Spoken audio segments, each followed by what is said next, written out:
Hi everybody, happy Friday! Today I'm having a painting inspired by the March challenge of the Paint My Photo Forum, and it's called Inca Gold.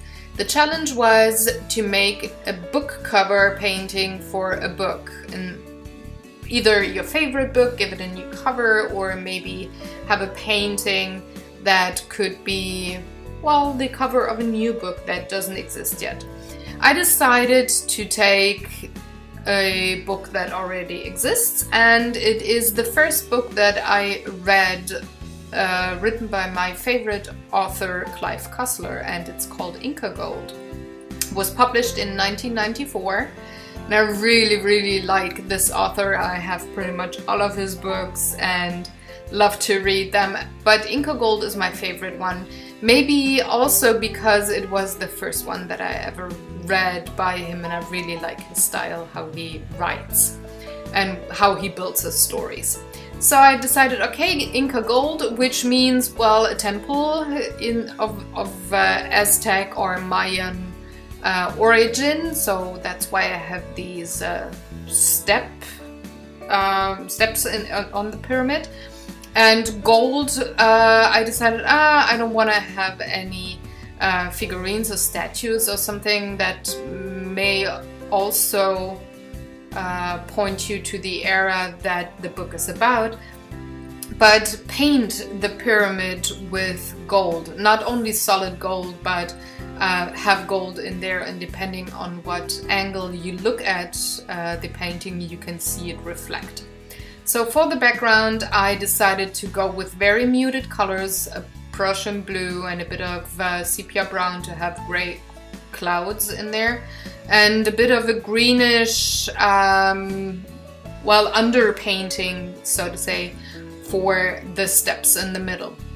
For the bigger steps there on the outside, I took gray mixed with the same warm blue and cold brown that I also used for the sky, but I'm using way less water, so the color is way more intense than it is for the sky. So I'm going in with the gray for the darker sections of that pyramid, and I will have the lighter sections colored with gold. But what you see now is pretty much just the underpainting. I had to work a bit more in the style that I would use when painting with acrylics with this particular piece here, because with gold, since it's transparent, you just have the sparkles. It's really difficult to see where is light and shadow if you color with gold. So I thought, I'm going with underpaintings, then with the gold, which I'm doing right now, and then going over the whole piece again for the quote-unquote real shading there. So I took the Kuretake Gansai Tambi watercolors for the gold, and pretty much gave the light sections a solid layer there. It looks kind of strange now, I admit. It's pretty much the ugly stage of this painting, but it will come together, I promise. But it really helped to have this very light underpainting to work with when working with these metallic colors.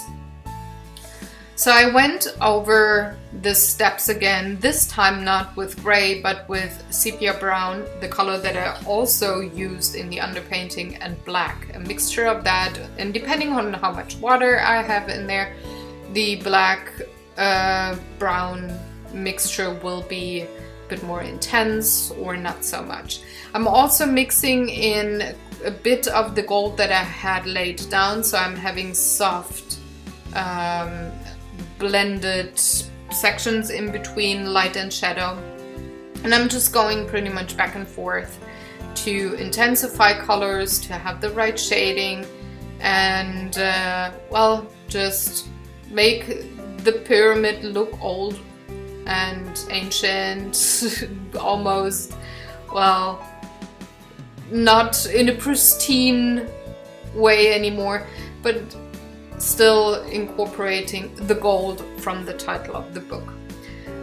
When coming through that greenish section, which are stairs, I made sure that I just painted in horizontal lines to have a natural selection between the stairs there. You can see I just pretty much went over the whole piece in horizontal lines, and you have lighter and darker sections which make stairs to the eye automatically. So I just had to make sure, stay horizontal and you're good to go, you know.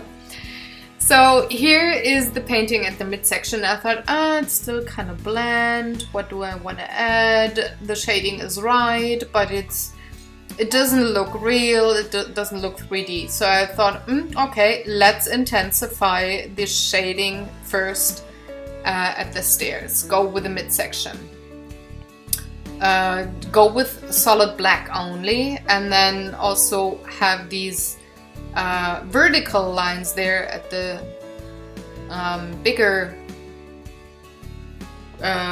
rectangles to have a bit of that weathering on the stones, have that depicted. And I just took solid black, and depending on how much water I have rather smooth transition to the section that I had painted before, or a rather harsh one. I also went on the top section, went there again, added quite a bit of watered down or solid black, depending on what section I'm painting there. And it looks way more ancient and, well, ready to fall apart there.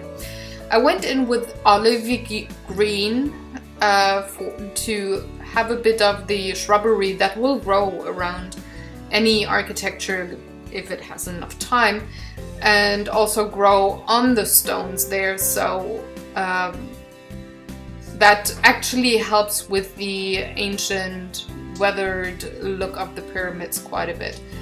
It doesn't interfere with the gold if you are looking at the painting in a way that the gold only shimmers but is not really metallic looking. It's almost more like a light ochre or sand color. But it looks kind of weird if you look at the painting in an angle that the gold is shimmering. So yeah, it depends on what angle you look at the painting. But I figured since you probably look straight on to the painting, it would work with the green there.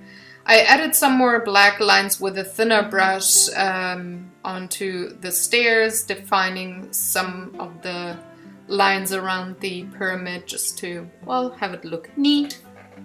And then I went onto the sky once again. I'm sorry, my head is in the way.